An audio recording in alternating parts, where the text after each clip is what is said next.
সুলাইমান আলাইহিসসালাম কেন পৃথিবীর সকল পঙ্খিরাজ ঘোড়ার ডানা কেটে দিয়েছিলেন? পবিত্র কোরআনে পঙ্খিরাজ ঘোড়া নিয়ে কি বলা হয়েছে? কিভাবে পঙ্খিরাজ ঘোড়ার ফাঁদে পড়ে আল্লাহর নবী হজরত সুলাইমান আলাইহিসসালামের আসরের নামাজ কাজা হয়ে গিয়েছিল? পবিত্র কোরআন এই সম্পর্কে কি বলছে? প্রিয় দর্শক, হজরত সুলাইমান আলাইহিসসালামের পঙ্খিরাজ ঘোড়া ও এর পরিণতি নিয়ে বিস্তারিত আলোচনা করব আজকের এই ভিডিওতে। ইতিহাস থেকে জানা যায়, সোনালী পালক আর রূপার মতো গায়ের রং নিয়ে হজরত সুলাইমান আলাইহিসসালামের বাহিনীর অন্যতম শান ছিল উড়ন্ত ঘোড়া। রেওয়ায়েত অনুসারে সাবার রানী বিলকিস হজরত সুলাইমান আলাইহিসসালামের উড়ন্ত সিংহাসন দেখে খুব মুগ্ধ হয়েছিলেন। একবার রানী বিলকিস হজরত সুলাইমান আলাইহিসসালামকে ডেকে বললেন, নিঃসন্দেহে মহান আল্লাহ তাআলা আপনাকে পৃথিবীর বুকে সম্মানিত করেছেন এবং সীমাহীন শান শৌকত দান করেছেন। রানী বিলকিস খুবই কোমল স্বরে হজরত সুলাইমান আলাইহিসসালামের কাছে একটি ইচ্ছে পোষণ করলেন। তিনি বললেন, যদি আপনার প্রভুর নিষেধাজ্ঞা না থাকে তাহলে কি আপনার এই উড়ন্ত সিংহাসনে বসে আমাকে কিছু সময় ভ্রমণের সুযোগ দিবেন? তাহলে আমিও মুগ্ধ নয়নে পুরো পৃথিবী দেখতে পেতাম। রানী বিলকিস আরও বললেন, হে আল্লাহর নবী, আপনি প্রতিদিন এই উড়ন্ত সিংহাসনে বসে বাতাসে উড়ে ভ্রমণ করেন এবং পুরো পৃথিবী প্রদক্ষিণ করেন। আপনি একবার আমাকেও আপনার সাথে নিয়ে যান, যাতে আমি এই উড়ন্ত সিংহাসনে বসে সফর করতে পারি। হজরত সুলাইমান আলাইহিসসালাম রানীর ইচ্ছে পূরণের জন্য বাতাসকে নির্দেশ দেন, বাতাস যেন রানীর ইচ্ছে পূরণ করে। তাই বাতাস সিংহাসনটি উড়িয়ে নিয়ে তাদের সবাইকে নিয়ে একটি সুন্দর দ্বীপের মধ্যে নামিয়ে দেয়। রেওয়ায়েত অনুসারে হজরত সুলাইমান আলাইহিসসালামের উড়ন্ত সিংহাসন তাদের সবাইকে নিয়ে যেই স্থানে নামিয়ে দেয় সেটা 7 সমুদ্রের মধ্যবর্তী একটা দ্বীপ ছিল। সাবার রানী বিলকিস এখানকার সবুজ গাছপালা, নদী ও ঝর্ণা দেখে খুব খুশি হলেন। এখানে তিনি এক অদ্ভুত ধরনের ঘোড়া দেখতে পেলেন, যাদের ডানা ছিল। ঘোড়াগুলো যখন হজরত সুলাইমান আলাইহিসসালাম এবং তার সৈন্যবাহিনীকে দেখতে পেল, তখন সেগুলো ভয় পেয়ে পাখির মতো উড়ে তাদের সকলের দৃষ্টির আড়ালে চলে গেল। এই ঘোড়াগুলো সুলাইমান আলাইহিসসালামের খুবই পছন্দ হলো। রানী বিলকিসও সেই ঘোড়াগুলো খুব পছন্দ করলেন, কিন্তু ঘোড়াগুলো তখন তাদের নাগালের বাইরে চলে গিয়েছিল। অতঃপর যখন হজরত সুলাইমান আলাইহিসসালাম সেখান থেকে তার প্রাসাদে ফিরে আসেন, তখন তিনি জিনদের নির্দেশ দেন যে সেই ঘোড়াগুলো যেখানেই থাক সেগুলোকে ধরে আনতে। তারা বলল, আমরা স্থলভাগের জিন, নদী এবং সমুদ্রে আমাদের কোনো কর্তৃত্ব নেই। সেই ঘোড়াগুলো সমুদ্রে হারিয়ে গেছে। যদি কেউ সেখান থেকে তাদের নিয়ে আসতে পারে তবে তা পারবে সমুদ্রের দায়িত্বপ্রাপ্ত অমুক জিন সম্প্রদায়েরা। হজরত সুলাইমান আলাইহিসসালাম জিজ্ঞেস করলেন, যে জিন সমুদ্রের উপর কর্তৃত্ব করে সে কোথায়? তখন উপস্থিত দায়িত্বশীল জিন বলল, হে আল্লাহর নবী, সে গত কয়েক মাস পূর্বে আপনার আনুগত্য অস্বীকার করে পালিয়ে গিয়েছে। সে আপনার বিরুদ্ধে বিদ্রোহ করে সমুদ্রের তলদেশে লুকিয়ে আছে।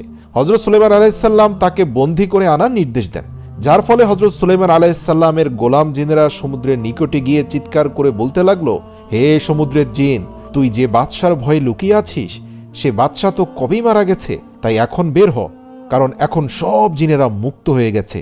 সমুদ্রের জিন তাদের আওয়াজ শুনে সে তার সঙ্গীদের নিয়ে হাসতে হাসতে সমুদ্র থেকে বেরিয়ে এলো। বের হওয়ার সাথে সাথেই হজরত সুলাইমান আলাইহিসসালামের গোলাম জিনেরা সেই সমুদ্রের সকল জিনদেরকে গ্রেপ্তার করে সুলাইমান আলাইহিসসালামের দরবারে হাজির করল। হজরত সুলাইমান আলাইহিসসালামকে দেখে সেই জিন ভয়ে থরথর করে কাঁপতে লাগলো এবং সে হজরত সুলাইমান আলাইহিসসালামের আনুগত্য স্বীকার করল। আল্লাহর নবী হজরত সুলাইমান আলাইহিসসালাম তাকে বলল, এক শর্তে তোকে ক্ষমা করে দিতে পারি, সেটা হচ্ছে আমি 7 সমুদ্রের মধ্যবর্তী একটি চমৎকার দ্বীপে ভ্রমণে গিয়েছিলাম। সেখানে আমি এবং রানী বিলকিস আমরা উভয়ে এক প্রজাতির উড়ন্ত ঘোড়া দেখে তাদেরকে খুবই পছন্দ করেছি। আমি চাই সকল ঘোড়াকে তুই ধরে নিয়ে আসবি, যদি পারিস তাহলেই তোকে আমি ক্ষমা করে দেব। তখন সামুদ্রিক জিন সম্প্রদায়ের প্রধান বলল, হে আল্লাহর নবী, আমরা জানি সেই ঘোড়াগুলো কোথায় লুকিয়ে আছে। তাই হজরত সুলাইমান আলাইহিসসালাম তাদের সেই ঘোড়াগুলো নিয়ে আসার নির্দেশ দিলেন এবং একদিন যখন সেই ঘোড়াগুলো একটি ঝর্ণা থেকে পানি পান করছিল, তখন সেই সামুদ্রিক জিনেরা তাদের কৌশল এবং ক্ষমতা প্রয়োগ করে সেই ঘোড়াগুলোকে ধরে ফেলল এবং হজরত সুলাইমান আলাইহিসসালামের নিকট হাজির করল। এই ঘোড়াগুলো ছিল চমৎকার প্রজাতির। এই ঘোড়ার জাতের নাম ছিল জায়াদ। জায়াদ শব্দের অর্থ প্রচণ্ড গতি। হজরত সুলাইমান আলাইহিসসালামের সেনাবাহিনী ছিল পৃথিবীর সবচেয়ে বিশাল এবং অনন্য শক্তিশালী সেনাবাহিনী। তার বাহিনীতে মানুষ, জিন, জন্তু, জানোয়ার এবং পক্ষীকুলের আলাদা আলাদা ডিপার্টমেন্ট ছিল। হজরত সুলাইমান আলাইহিসসালাম সেই প্রচণ্ড গতিসম্পন্ন ডানাওয়ালা অদ্ভুত জাতের ঘোড়াগুলোর জন্য আলাদা একটা দল তৈরি করলেন, যারা যুদ্ধ ও বিজয়ে হযরত সুলাইমান আলাইহিসসালামের সেনাবাহিনীতে সবচেয়ে গুরুত্বপূর্ণ ভূমিকা পালন করত এবং হযরত সুলাইমান আলাইহিসসালামের অত্যন্ত গুরুত্বপূর্ণ সামরিক শক্তিতে পরিণত হয়েছিল। প্রিয় দর্শক, আপনাদের জানিয়ে রাখি, প্রাচীনকালে ঘোড়া পৃথিবীর সবচেয়ে মূল্যবান প্রাণী ছিল, যেগুলো কেবল বাহন হিসাবেই নয় বরং যুদ্ধের শক্তি হিসাবেও ব্যবহৃত হতো। ঘোড়ার মালিকেরা ঘোড়ার সাথে সাথে ঘোড়ার ক্রয় বিক্রয়ের রসিদ সাথে রাখতেন। বর্তমান সময়ের গাড়ির ড্রাইভাররা যেমন গাড়ির ট্যাক্স টোকেন এবং ফিটনেসের সকল যাবতীয় তথ্য গাড়ির মধ্যে রেখে দেয়, তৎকালীন সময়ে ঘোড়ার বিক্রয় রসিদও রাখা বাধ্যতামূলক ছিল, যাতে ঘোড়াটির পূর্বের মালিক, বর্তমান মালিক, পিতামাতা, জন্ম তারিখ এবং ঘোড়ার বংশ সম্পর্কে বিস্তারিত বিবরণ লেখা থাকতো সেই রসিদে। সুতরাং বোঝাই যাচ্ছে পৃথিবীর অনন্য শক্তিশালী এই ডানা বিশিষ্ট ঘোড়া পেয়ে হযরত সুলাইমান আলাইহিসসালামের সামরিক বাহিনীর শক্তি কত প্রবল হয়েছে। তার থেকে গুরুত্বপূর্ণ হচ্ছে রানী সাবা হযরত সুলাইমান আলাইহিসসালামের প্রতি অত্যন্ত কৃতজ্ঞ হয়েছেন সুলাইমান আলাইহিসসালামের তরফ থেকে প্রাপ্ত একটি উড়ন্ত ঘোড়া পেয়ে। একদিন হযরত সুলাইমান আলাইহিসসালাম সন্ধ্যার দিকে এই ঘোড়াগুলোর দিকে তাকিয়েছিলেন এবং তাদের চুলে এবং কপালে ভালোবাসার সাথে হাত বোলাচ্ছিলেন। পবিত্র কোরআনে মহান আল্লাহ তাআলা বলেন, সুলাইমান তাদের চুলে ও কপালে ভালোবাসার হাত বোলাচ্ছিল এবং এর ফলে হযরত সুলাইমান আলাইহিসসালাম সেই ঘোড়াগুলোর যত্ন আদর করার কাজে এতটাই মগ্ন হয়ে গেল যে সূর্য ডুবে গেল এবং আসরের নামাজ তার ছুটে গেল। আল্লাহু আকবার। সূরা সাদ আয়াত নম্বর 31 থেকে 33। সূর্য ডুবে যাওয়া এবং আসরের নামাজ মিস হয়ে যাওয়াতে আল্লাহ তাআলা অসন্তুষ্ট হলেন। কিছুক্ষণ পর হযরত সুলাইমান আলাইহিসসালাম দেখতে পেলেন সন্ধ্যার সাথে সাথে হঠাৎ তার ঘোড়ার পালগুলো তার নির্দেশ অমান্য করে দৃষ্টির আড়ালে চলে গেল। এই দৃশ্য দেখে হযরত সুলাইমান আলাইহিসসালাম অবাক হয়ে গেলেন, কেননা তার নির্দেশ ব্যতীত কোনো প্রাণী এভাবে দৃষ্টির আড়ালে চলে যায় না, অদৃশ্য হয়ে যায় না। এবং তারা অদৃশ্য হওয়া মাত্রই দৃশ্যমান হলেন হযরত জিবরাইল আলাইহিসসালাম এবং হযরত সুলাইমান আলাইহিসসালামকে সতর্ক করে দিয়ে বললেন, হে সুলাইমান, তুমি আল্লাহর তরফ থেকে প্রাপ্ত পার্থিব সম্পদের মোহে এতটাই মগ্ন হলে যে তুমি আসরের নামাজ পড়তে ভুলে গিয়েছ। দুনিয়ার সম্পদের প্রতি তোমার এই মোহ আল্লাহ তাআলার পছন্দ হয়নি। হযরত জিবরাইল আলাইহিসসালাম এই কথা বললেন এবং সাথে সাথে অদৃশ্য হয়ে গেলেন। হযরত জিবরাইল আলাইহিসসালামের প্রস্থানের পর হযরত সুলাইমান আলাইহিসসালাম প্রচণ্ড অনুতাপে দগ্ধ হলেন, তওবা করলেন, চোখের পানি ফেলে দিয়ে আল্লাহর দরবারে সেজদায় লুটিয়ে পড়লেন এবং টানা কয়েক মাস সেজদায় পড়ে ক্রন্দনরত ছিলেন। আল্লাহ রাব্বুল আলামিন হযরত সুলাইমান আলাইহিসসালামকে ক্ষমা করলেন এবং তার তওবাকে ভালোবেসে গ্রহণ করলেন। পুনরায় সেই ঘোড়ার বাহিনীকে ফেরত দিলেন, কিন্তু এবার হযরত সুলাইমান আলাইহিসসালাম সেই ঘোড়াগুলোকে আল্লাহর রাস্তায় কোরবানি করে দেওয়ার সিদ্ধান্ত নিলেন। ইতিহাস থেকে জানা যায় হযরত সুলাইমান আলাইহিসসালাম কিছু ঘোড়ার ডানা কেটে দিলেন এবং কিছু ঘোড়াকে আল্লাহর রাস্তায় কোরবানি করলেন, কেননা হযরত সুলাইমান আলাইহিসসালাম উপলব্ধি করতে পেরেছিলেন যে এই ঘোড়ার বাহিনী যতটা না আমাকে শক্তিশালী করবে, সকল শক্তির আধার মহান প্রভুর অসন্তুষ্টি আমার সকল কিছুই কেড়ে নিবে। যে নাজ নিয়ামত আর দুনিয়ার শান শওকত ওনার আসরের নামাজ কাজা হওয়ার কারণ ছিল, সেই শান শওকত তিনি কোনোভাবেই আর রাখতে চান না, সাথে সাথেই তা আল্লাহর দরবারে তিনি কোরবান করে দিলেন। ইতিহাস থেকে জানা যায় এরপর থেকে পৃথিবীতে সকল ডানা বিশিষ্ট ঘোড়া বিলুপ্ত হয়ে যায়। আল্লাহ রাব্বুল আলামিন হযরত সুলাইমান আলাইহিসসালামের এই কোরবানিকে অত্যন্ত ভালোবেসে কবুল করলেন। তার তওবা তো কবুল করলেনই, সাথে সাথে আল্লাহ তাআলা বাতাসকে নির্দেশ দিলেন, তুমি এখন থেকে আমার নবী সুলাইমানের অধীনস্থ থাকবে এবং সেই পঙ্খিরাজ ঘোড়া থেকে কয়েকশো গুণ বেশি গতিতে তাকে এক স্থান থেকে অন্য স্থানে ভ্রমণে সাহায্য করবে। এরপর থেকে বাতাস হযরত সুলাইমান আলাইহিসসালামের অধীনস্থ হয়ে গেল, যে বাতাসের গতি এত বেশি ছিল যে হযরত সুলাইমান আলাইহিসসালাম 1 মাসের পথ একদিনে পার হয়ে যেতেন। এই ঘটনাটি পবিত্র কোরআনে উল্লেখ করা হয়েছে। আল্লাহ তাআলা বলেন, আর আমি দাউদকে পুত্র সন্তান দান করলাম যার নাম সুলাইমান, সে ছিল আমার অত্যন্ত অনুগত বান্দা। যখন সন্ধ্যার দিকে তার সামনে দ্রুতগতি সম্পন্ন ঘোড়াসমূহ হাজির করা হলো, তখন সে বলেছিল, নিশ্চয়ই আমি পার্থিব সম্পদকে আমার রবের এবাদতের চেয়ে বেশি গুরুত্ব দিয়েছি।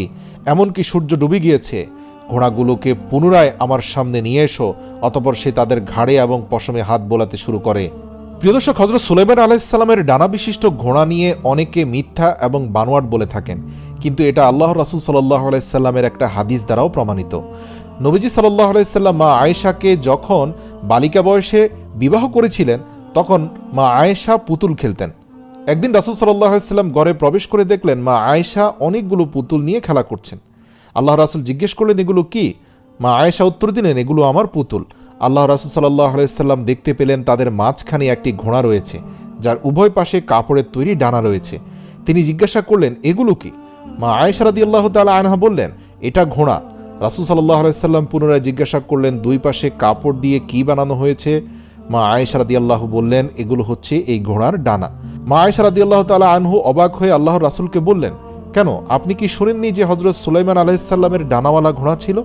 এই কথা শুনে নবী করিম সাল্লাল্লাহু আলাইহি সাল্লাম হেসে উঠলেন। তিনি এত জোরে হেসেছিলেন যে তার শেষ দাঁতটি পর্যন্ত দেখা গিয়েছিল। এই বর্ণনা একটা বিষয় পরিষ্কার যে হযরত সুলাইমান আলাইহিস সালামের ঘোড়া কোনো সাধারণ ঘোড়া ছিল না, বরং বাস্তবে তাদের ডানা ছিল এবং আরবের লোকেরা এই কথা জানত। রেওয়ায়েত অনুসারে যখন থেকে হযরত সুলাইমান আলাইহিস সালাম সে ঘোড়াগুলোর ডানা কেটে দিলেন এবং কিছু সংখ্যক ঘোড়াকে জবাই করে দিলেন, এরপর থেকে আর সেই ঘোড়াগুলোকে দেখা যায়নি এবং তার ডানাও গজায়নি, যদিও তাদের বংশ অব্যাহত ছিল। হযরত হুসাইন রাদিয়াল্লাহু তাআলা আনহুর ঘোড়া ছিল জুলজালা প্রজাতির ঘোড়া, যেটা মূলত হযরত সুলাইমান আলাইহিস সালামের ডানা কাটা ঘোড়া থেকেই বংশ পরম্পরায় এসেছে। বিশ্বের বিভিন্ন সংস্কৃতি, অঞ্চল ও ধর্মে এই উড়ন্ত ঘোড়ার কথা উল্লেখ রয়েছে। প্রাচীন গ্রিসে এই ঘোড়াগুলোকে পেগাসাস নামে ডাকা হয়। গ্রিক মিথোলজি অনুসারে প্রাচীন গ্রিসে এই ঘোড়াগুলোর অস্তিত্ব ছিল, যাদের রং হতো সাদা। প্রাচীন গ্রিসের লোকেরা এই ঘোড়াকে গ্রিক দেবতা জিউসের বাহন মনে করত, যারা দেবতা জিউসকে আকাশ থেকে বিদ্যুৎ এনে দিত। ইতিহাসে যে ইউনিকর্ন নামক ঘোড়ার বর্ণনা পাওয়া যায়, সেই ইউনিকর্ন ঘোড়াও এই পেগাসাস ঘোড়ার বংশধর হতেই, যাদের কপালে একটি শিং থাকত যা দেখতে অত্যন্ত সুন্দর এবং বিস্ময়কর। এই শিং দ্বারা অনেক ধরনের রোগের চিকিৎসা করা হতো। ইউনিকর্ন নামকরণ করার পেছনে জাপান, চীন, রাশিয়া, ইউরোপের রূপকথার গল্পে বিভিন্ন ধরনের বর্ণনা পাওয়া যায়। বলা হয়ে থাকে ইউনিকর্ন সিন্ধু প্রদেশ এলাকায় বসবাস করত এবং পৃথিবীতে সর্বশেষ এদেরকে এই স্থানে দেখা গিয়েছিল। বর্তমান পৃথিবীতে ইউনিকর্ন বলতে বোঝা যায় যা খুব দ্রুত বেগে চলতে থাকে এবং অল্প সময়ে লম্বা দূরত্ব অতিক্রম করে। বিশেষ করে কর্পোরেট জগতে যে কোম্পানিগুলো অল্প সময়ে বড় মাইলস্টোন পার করে ফেলে তাদেরকে ইউনিকর্ন কোম্পানি বলে। বাংলাদেশি ইউনিকর্ন কোম্পানির মধ্যে অন্যতম একটি কোম্পানি হচ্ছে বিকাশ। প্রতি বছর বাংলাদেশ, ভারত এবং উপমহাদেশের কর্পোরেট ওয়ার্ল্ডে যে কোম্পানিগুলো অল্প সময়ে অনেক বেশি পরিমাণে সফলতা অর্জন করেছে তাদেরকে ইউনিকর্নের খেতাব দেওয়া হয়।